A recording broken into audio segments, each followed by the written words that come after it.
Good evening, YouTube. This is the Weirdo of the video. Tonight, I would like to read to you, if I may, The Candle Story by Jez Alborough.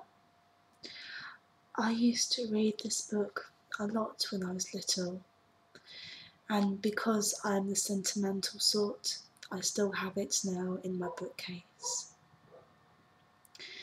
So I hope you guys enjoy it. This book has quite a few illustrations, so after I've read to you each page, I will show you the illustrations on the opposite page. Okay? Lovely. Right, let's get started. There was great excitement down in the kitchen at Featherby House, for tonight was the night of the dinner party. Ruby the maid had spent the whole of that autumn afternoon shining up the silverware to look its very best. It was when she brought the silver candlestick down from the dining room for a polish that she noticed the old candle in it was almost used up, so she replaced it with a brand new candle from a box in the cupboard. The new candle had never been out of the box before, so to his little eyes the kitchen seemed very bright indeed. Blinking and winking, he wondered what it was that made everything so bright, until he saw Ruby strike a match to light an unlit gaslight. Aha, he thought, so that's where all the light comes from.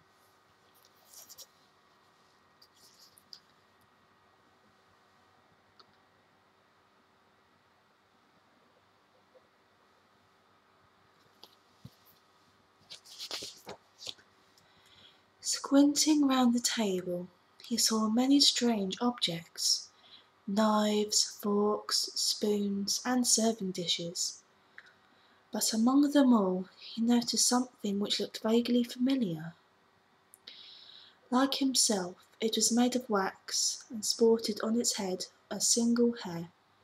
However, its wax body was a wrinkled lump, and the hair, instead of being pure white like his own, was black.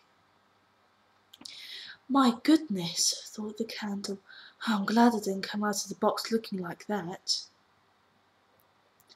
Ruby picked up the candlestick, complete with the new candle, and stepped upstairs to the dining room, where she placed it carefully in the centre of the dining room table.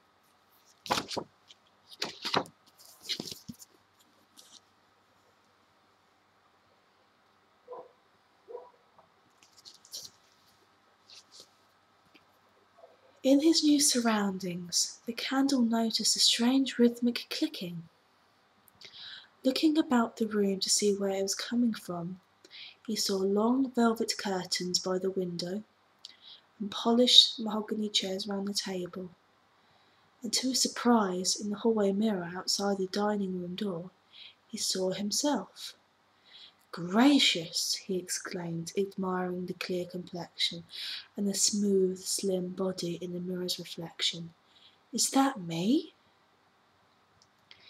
Suddenly he felt rather proud to be standing in the centre of such an elegant room. However, one thing still puzzled him.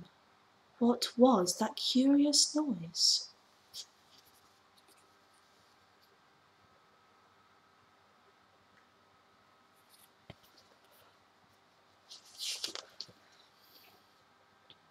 Turning towards the mantelpiece, the candle finally discovered the source of the sound. What an extraordinary object, he thought, staring at the mantel clock. All those numbers round his face, and why did he make that silly noise? Just then, the mantel clock's long hand clicked to number 12. Tick, tock, whir, dong, dong, dong. He struck his bell 8 times.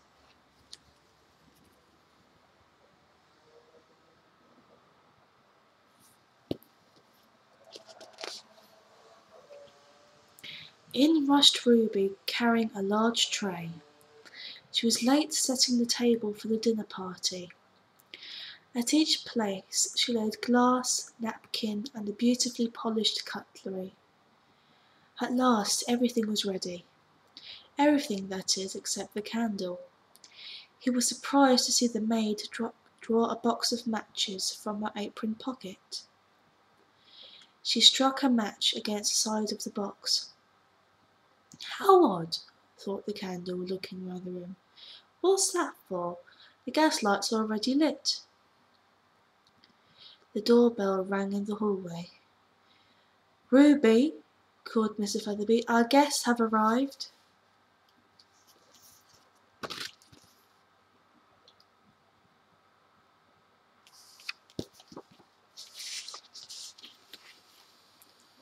Ruby hastily leaned across the table with the lighted match.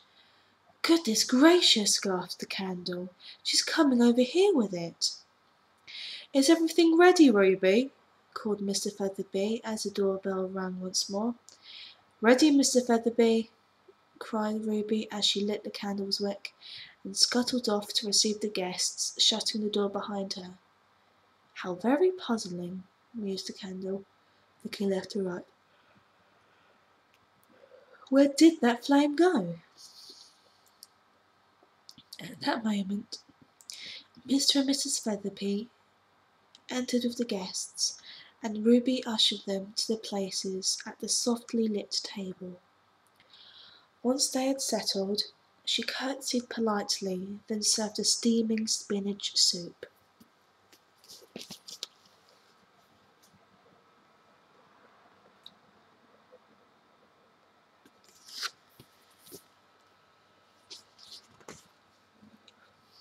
The guests supped and chatted, their eyes alive and sparkling with the reflection of the flame, which glowed, unbeknown to the candle, above his head.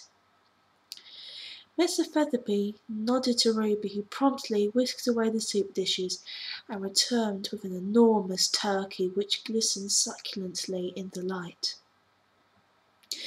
Knives and forks shone as they clinked and cut on the tight china plates. The guests chortled and chewed, their faces aglow with flickering reds and yellows. But the candle, wasn't enjoying himself in the least.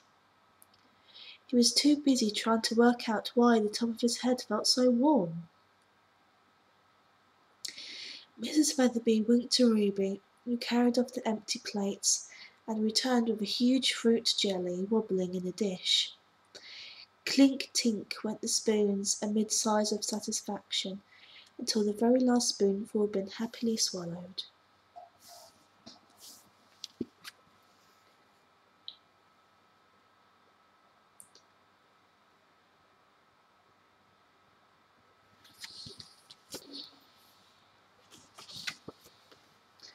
A nice full-page illustration here.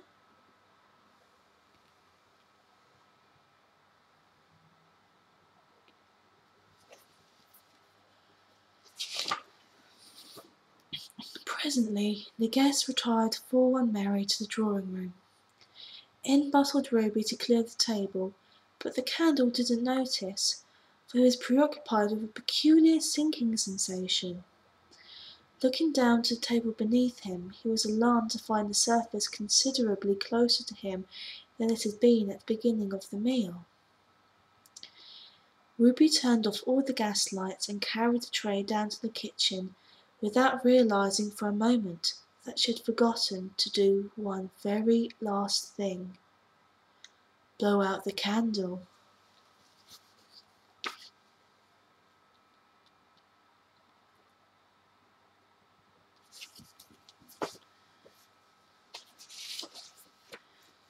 "What's happening to me?" cried the candle. "My back is bending and my face feels all droopy." He looked down at the table and the awful truth dawned on him. "Help!" he shrieked. "I'm shrinking." He watched in fear as tall black shadows lurched up the walls. Drip by waxy drip the table came closer and closer. Tick-tock, tick-tock, muttered the mantel clock, as the guests went home, and the feather bees retired for the night.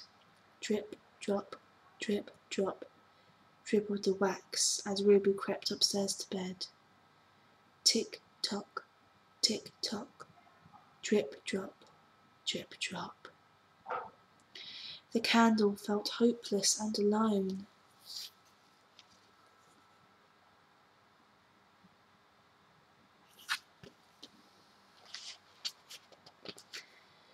Just then he caught the sight of something through the open door.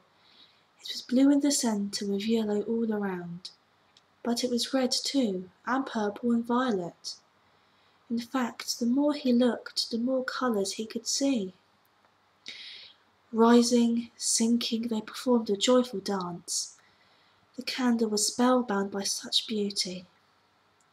Suddenly he realised what he was looking at. It was his own reflection in the hallway mirror. "Is that me?" he gasped, understanding at last the true whereabouts of the flame. "Am I really doing that?" he asked in amazement. Looking above himself, he saw that indeed he was. Around the room he watched his colours dancing along the mantelpiece, over the velvet curtains, and on the smiling face of the mantel clock.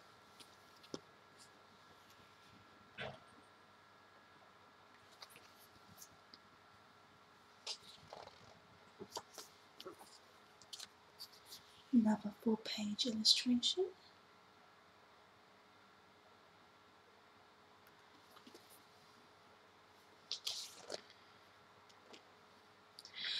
"I must have been doing this all along," cried the candle. "But I was so busy feeling sorry for myself that I didn't see. I brought my own special light to the party. It made my body short and I feel spent, but now I feel so happy that I just don't care."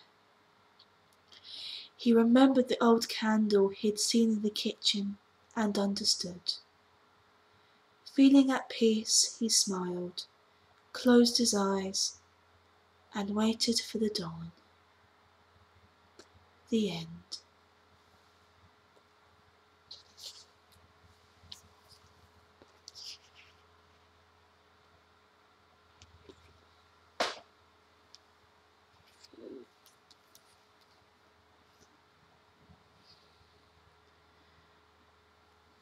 Now, wasn't that a nice ending? Well, I really enjoyed reading that out to you all. I really hope you enjoyed it too. And I should be reading out to you some more stories at some point soon. Have a good evening. Goodbye, YouTube.